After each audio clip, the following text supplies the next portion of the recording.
Greetings, YouTube. It's the Wyco Nomad with Wyco Resiliency. We are not going to discuss the time right now. It is 12:40 a.m.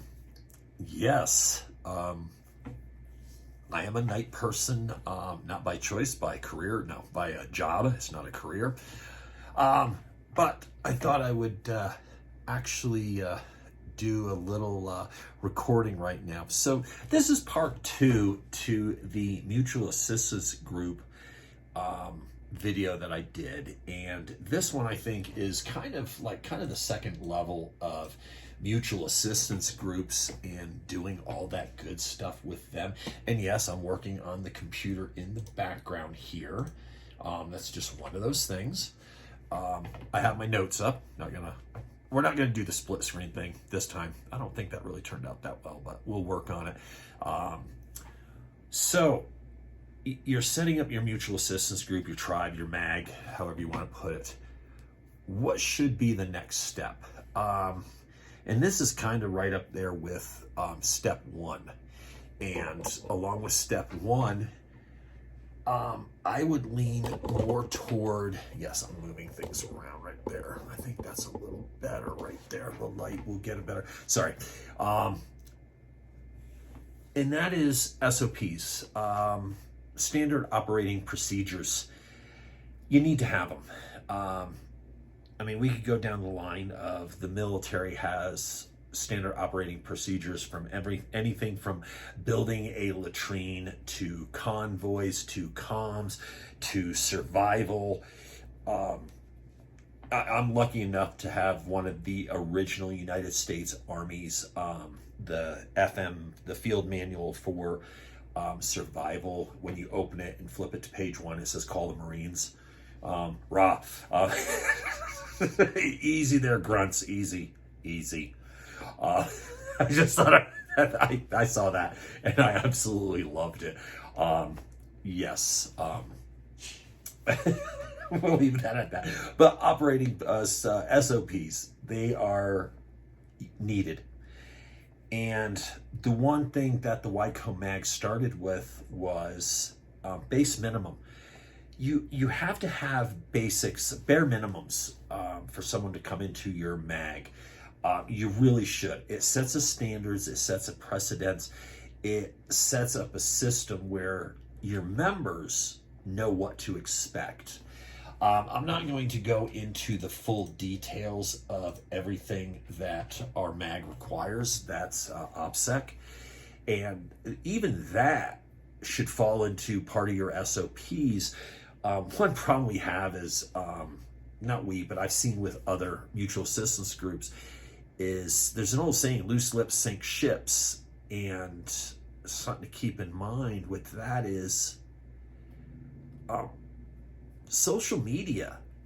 My God, this has been a pet peeve of mine forever. I mean, some of you just give way too much damn information on Facebook and Twitter and Instagram. Stop, seriously. I really don't give a shit, and neither should you. And you should not care what other people think about, how big of a turd you left in the toilet was. I mean, oh my God, the person was wearing a hat that I didn't like. So what? Are you a 12-year-old girl? You worried about what other people are doing? Seriously, think about this. How does that affect your bathwater? It doesn't. Move on, carry on and move on. Don't worry about what other people do. Care about what you do. You can add, SOPs to your group. Hey, don't be getting into online arguments with people. Stop posting pictures of your guns on Facebook. Stop posting pictures of your address or what your kids are doing or where your kid's at. Guess what? Predators, they use that. Human traffickers use that to find children to do harm to them. And those of you that know me and know the people that I follow with stuff, we don't deal with that. That we don't.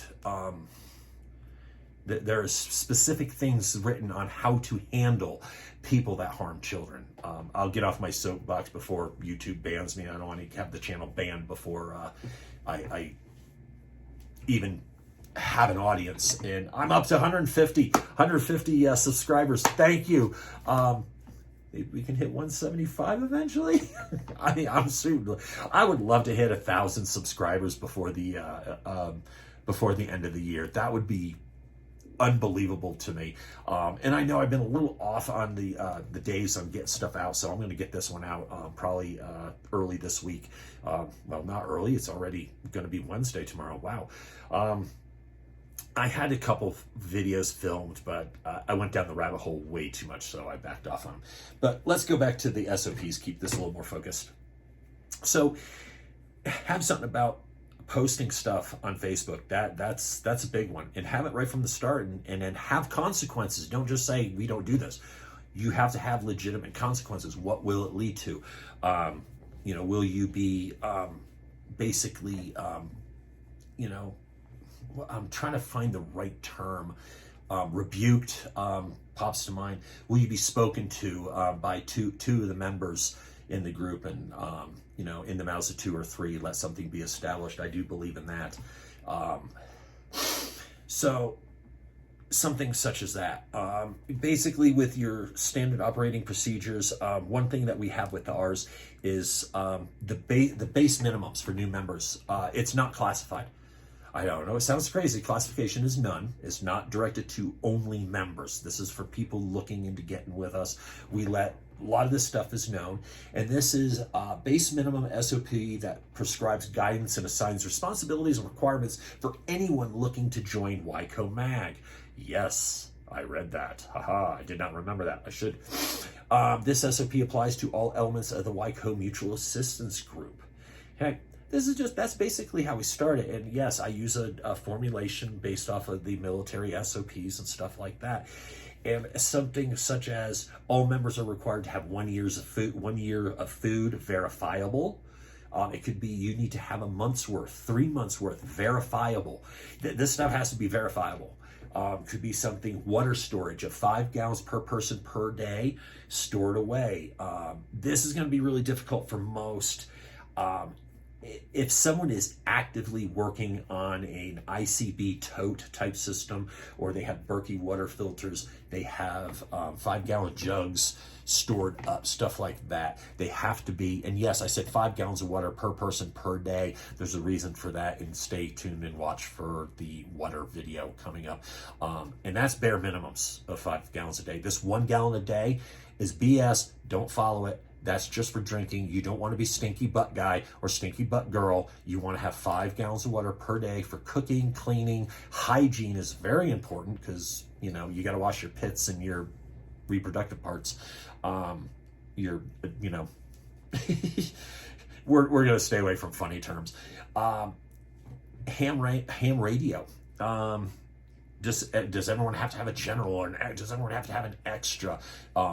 Minimum should be a tech license. You should be able to actually communicate with one another. And honestly, with the YCO Mutual Assistance Group, this is an issue. We have members that aren't even trying to get their tech, and it's becoming a problem, which in the mouths of 2 or 3, people will start getting spoken to and saying, hey, something's got to be solved about this. You need to be able to communicate if systems go down. Now, also with that being said, if there's a grid down, who's going to enforce it? Nobody. But the tech license gets you to understand how to use your ham radio. Right there. Yep. I got a few back there. Actually, let's take a look. I have 2. Yes. Old guy alert. So, I love these guys. These are Baofangs. These are cheap Chinesium bullshit. Yes, they are. This is the UV5R. Okay. I love this little guy. This is cheap Chinesium. I got this for $24 on, it was off of Bezos's first yacht. So right there, and yes, I do have the tape measure antenna. This one's gonna have to be replaced soon because the weight is messing up with that. However, this, I keep on me. These things are so cheap, if you break it, who cares? So, part of the SOP, everyone needs to have at least a Baofeng radio. I'm one of these types of people, and the reason why is because I'm not a rich man. I don't have FU money, so I don't expect people to have FU money and to buy the most expensive shit. If you can afford the expensive shit, go for it. Everyone can afford $24 eventually to get a basic Baofeng. You can get 3 of them, $75. I think even Amazon has 3 of them for like 55 or something like that. I've recently upgraded. This is the Yaesu FT65. I love this guy. This little guy right here is, oh, that did not, uh-oh, it got reset. This is my Aries right there. So this is like a durable Baofeng. So honestly, you all should have 2. 2 is 1, 1 is none. Hooked up, and there's other things. We got comms video here, and we'll have more comms. I did have a mobile system in my car. I still have most of it, but recently my car was broken into, and they stole my head unit of my mobile, and that's about $300 to replace. I had an FT, the 400 FT400 XMD or XDM. Yeah, nice Yaesu. They got my head unit. Apparently they needed it more than I did. So I also, that is a Yaesu FT857. That is a a HF radio with a YT100 auto tuner. So having comms, this way I can actually talk to my guys in another state with that. So, minimum tech license, have a Baofeng UV5R, FT65. One of each is actually preferred, and then you will have a comms SOP. Currently, the Wyco Mag is actually working on that. Other things is handgun. I am a big proponent of everyone having at least matching rifles. You should all have AR-15s, AK-47s in your group, whatever. I'm more of a fan of the AR platform. AR-15s are a dime a dozen and 5.56. Have the parts to replace and fix. In a grid down situation, anything like that, you're not going to be replenished. Have ammo. And that is a completely separate SOP when dealing with ammo. We do suggest 9mm handgun, such as Glock 19, Glock 17 are preferred. Any other manufacturers are okay, and calibers. I, for one, don't have a Glock 19. Oh no, he doesn't have a Glock 19 or a 17. I carry a Glock 20, 10mm. Where I live, man, 10mm is kind of needed. 10 for the woods, 9, never mind. 10mm for the woods. Grizzly bear coming down, I ain't pointing a 9 at it. It's definitely going to be a 10mm. But I also, my daily carries a 45. It always has been. But in time, I will probably have a Glock 17. I have meat mitts, as Doc once put. Also, IFAC is absolutely mandatory for any gathering or shooting event within the mutual assistance group. And I'm also a huge, you know me, refuge medical, get an ARC, get a BearFac, get the sexy legs and khakis kit. I had an ARC. Yep, I had an ARC. They got my ARC kit along with the head unit of my radio. Apparently they needed my first aid kit a lot more than I did. Bless their hearts, Honestly, I hope if they were to sell it for something, I hope they sold it for food or a bill and not just, meth, but who knows. But they needed it more than I do. But all is good. I will eventually replace stuff. But IFAC, they are mandatory within our group. basically such things as all members are expected to be self-reliant. Not self-reliant to the point though where you don't need the mag, but you need to be building a system of self-reliancy within your own home. In the event of a breakdown, you have your stuff, you're able to stay, and then we have lines of distribution, receiving, not sure the correct words that we would have, but we have a small line of getting things back and forth within, especially those within the other area that the YCOMAG exists. They have lines of distribution that, hey, I can go from here to there to get you what you need. So-and-so is raising chickens, so-and-so has some goats. They can get goat cheese, goat milk for trades for eggs and a down. There's resources that they can replenish one another. During COVID, it was done with me. I was out for 3.5 months, almost 4 months. That shit almost killed me. Not gonna lie, it jacked me up. I think there's some videos still floating around of me sucking air and giving videos from my COVID days. And we had people dropping off supplies to me. My mag was there. They're like, what do you need? We got you covered. Thank you. But for the most part, I didn't need a lot. We used our food supplies that were in the house. Didn't have to go to the store. Didn't need toilet paper. Didn't need cleaning stuff. We had it stocked up. Isn't that amazing? It wasn't the shit hits the fan. Oh wait, it kind of was, but it wasn't. But yet our self-reliancy, I didn't have to leave the house for 3 months. Yeah, I didn't have to leave. Everything was there. Yeah, crazy preppers. It was a learning experience. A lot of people I noticed did. Yeah, I ran out of this, I ran out of that. Well, there's a hole in your preps. SOPs, standard operating procedures, how we know how we work. Like, you know, basically kind of think along the reason why we have our ham radios. Ham radios needed for logistics and communications with tribe and local intel gatherings, being able to listen in onto other groups or into, that needs to be reworded. Sorry, I found a typo. How about that? Other groups, it gives you an idea of localized threats or those needing of help. You will have 3 months to attain a tech license. Obtaining your general license is highly encouraged. I am working on it this spring and summer, so I can actually go further in depth into high frequency. Free food requirement. By having food storage in a working pantry, you help to guarantee your family's continued survival and normalcy. This is such things that are inside of the SOP. We do have an SOP for firearms training, other SOPs that exist, and it is now missing, which is absolutely ridiculous. Oh, there it is.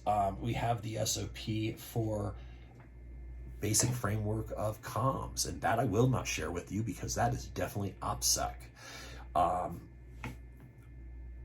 SOPs help you build a base for your system, for your mag, your tribe, that gives a set of guidelines and rules that everyone can follow, so there's no questions about what is expected of one another. Setting up classes will probably be the next topic of how to go about training events and stuff like that. And you should have training events. You should do things, do things together. The only way that you can build your tribe better is doing things. If someone is planting a garden, everyone should get together and have a garden party. If you're doing 5-gallon buckets, have a bucket gathering party. Thank you, TJ, for those suggestions on that. Not all mine. I mean, we've done training ourselves, but TJ over at Bear Independent, basically talking about doing things together. It's important because if you can't get along with Steven on Monday, how are you going to get along with him on Doomsday? It's kind of what Bear says. I'm not going to copy him word for word, but like I said, you all know that I don't want to say I'm a student. I am a student of Bear. No, Bear is someone that I highly